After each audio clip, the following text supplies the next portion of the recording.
Movie theaters are supposed to be places where people escape reality. But sometimes, reality is far more terrifying than the movie on the screen. Tonight, you'll hear for allegedly true stories shared by theater employees, security guards, and late-night moviegoers. Stories about abandoned auditoriums, mysterious audience members, and screenings that should never have happened.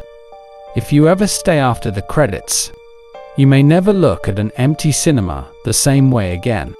Turn off the lights, and let's begin. Story 1. In October 2018, a 24-year-old college student named Ryan worked the closing shift at an old cinema in Ohio.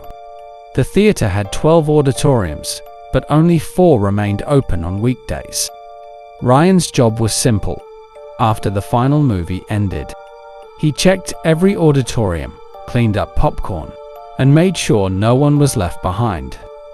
It usually took 45 minutes. One rainy Thursday, the last movie ended just before midnight. Employees locked the front entrance, while Ryan began checking each theater. Auditorium 1, empty. Empty. 3, empty. When he reached Auditorium 7, he froze. A man was sitting alone in the very last row. Ryan sighed. It wasn't unusual for customers to fall asleep. He walked down the aisle. "Sir, the movie's over." No response. The man didn't move. Ryan got closer. Only 3 rows away, still motionless. He noticed something strange. The movie had already stopped. The projector was off. Yet the man's face was faintly illuminated, as if another screen were playing. Ryan assumed it was his phone. "Sir." Nothing. He climbed the final steps. The seat was empty. Ryan stared. He could have sworn someone had been sitting there. He searched every row. Nothing. He laughed nervously and blamed exhaustion. As he turned to leave, he heard a whisper behind him. "Stay until the end." Ryan spun around. Empty seats. Silence. He sprinted out. The next morning he reviewed the security footage. The camera clearly showed Ryan talking to an empty seat. His co-workers laughed, until they noticed something else. Just one frame before Ryan ran away, a pale face appeared in the last row, looking directly into the camera. No employee recognized the man. Police found no evidence anyone had entered the theater. Ryan quit 2 weeks later. Before leaving, he told the manager one sentence: "I wasn't talking to an empty seat." Part 2. The Forgotten Screening. Rain hammered against the roof of the old cinema as Emma, a 29-year-old assistant manager, prepared to close for the night. It was nearly 1:30 a.m. The last customers had already left. The concession stand was cleaned. The lobby lights were dimmed. Only the emergency exit signs glowed through the darkness. Emma had worked at the theater for almost 4 years, and she knew every hallway, every storage room, and every auditorium, or so she thought. Before leaving, she checked each screen one final time. Auditorium 1, empty.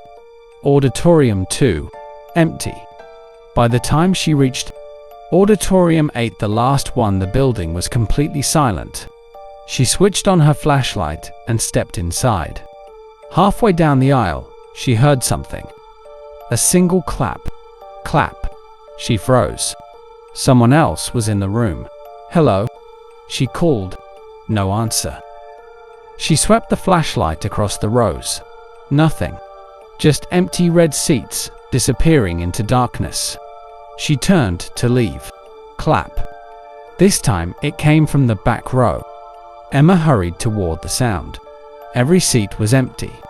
Then she noticed something strange. A fresh bucket of popcorn sat in one of the seats.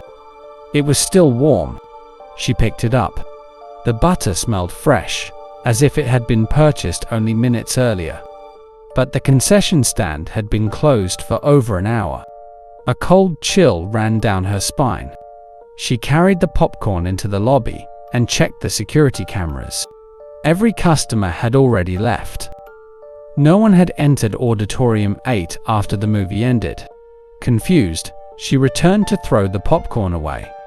But when she walked back into the auditorium, the popcorn was sitting in the exact same seat again. She knew she had taken it.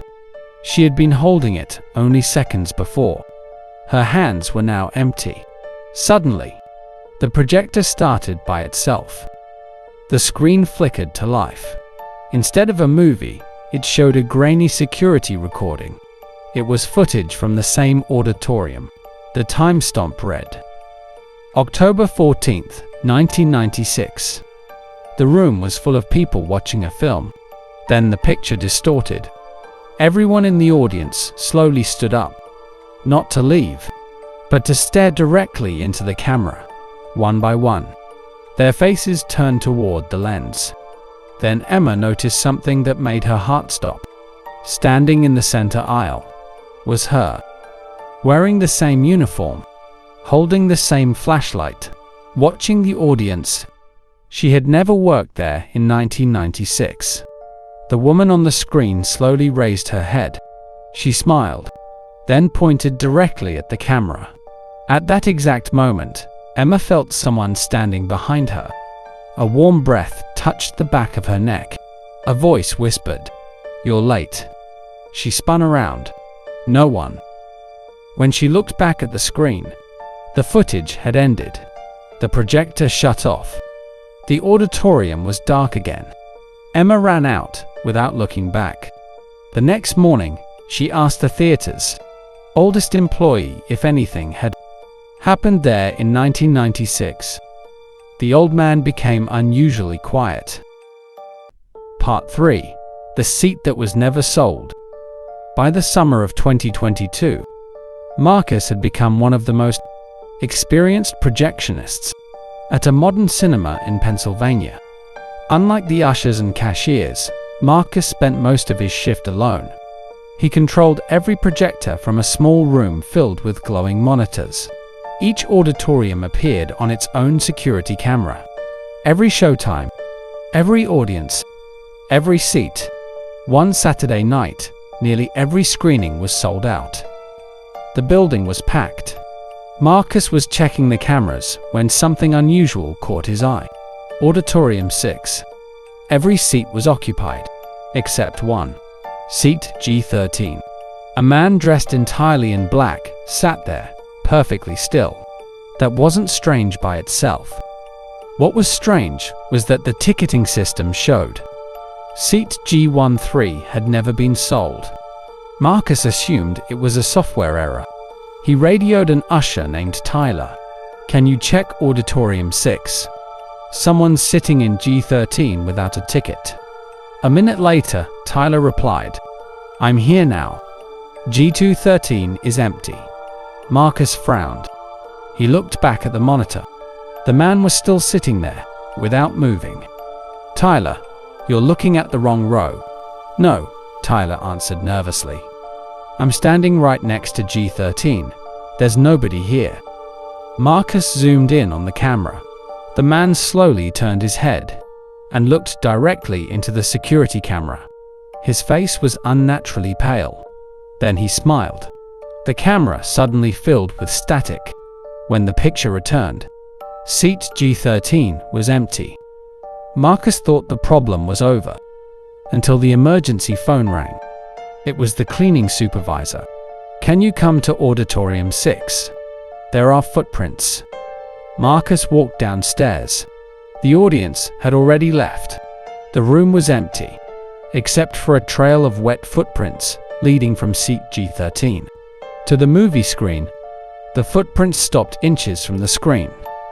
There were no footprints leading away, almost as if whoever made them had walked into the screen itself.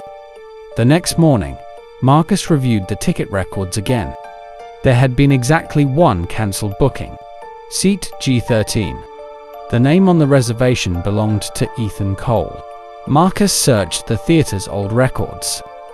5 years earlier, Ethan Cole had died in a late-night car accident while driving to that very cinema, according to the report he had purchased. Seat G13 for the 10:40 p.m. showing. He never made it. Marcus never told anyone what happened on the cameras that night. But every Saturday, at exactly 10:40 p.m., one monitor would flicker for a few seconds, and for just a moment, a pale man could be seen sitting quietly in seat G-13, waiting for a movie he never got to finish. And that's for today. Please subscribe Ghost Fair YouTube channel for more true horror stories. Goodbye.